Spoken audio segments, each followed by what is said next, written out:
জীবন মানেই সংগ্রাম। জীবনের প্রতিটা মুহূর্ত, প্রতিটা সেকেন্ড আপনাকে যুদ্ধ করতে হবে। সেটা অবশ্যই নিজের সাথে নিজের যুদ্ধ, ভালো থাকার যুদ্ধ, ভালো রাখার যুদ্ধ।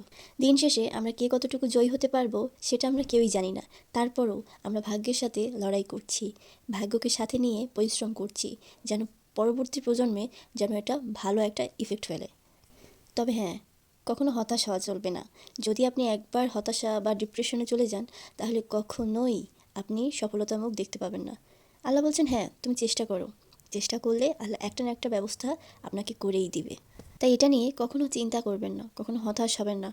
প্রকৃতি, পরিস্থিতি যে অবস্থায় থাকুক না কেন, প্রত্যেকটা পরিস্থিতির সাথে লড়াই করা জানতে হবে। নিজের সাথে নিজেকে ভালো করে বোঝাপড়াটা খুব দরকার।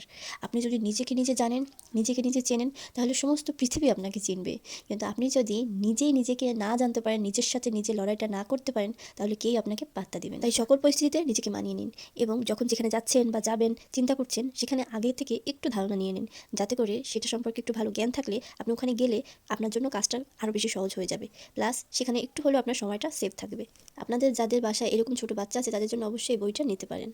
এই বইটা কিনে ২টা উপকার তো আমার অনেক হয়েছে। একটা হচ্ছে সে আমাকে অনেক কম বিরক্ত করে, প্লাস হচ্ছে মোবাইলে সে কম আসক্ত এখন। আজ এ পর্যন্তই, সবাই ভালো থাকবেন। দেখা হয়ে যাবে নেক্সট কোনো ভিডিওতে। আল্লাহ হাফেজ।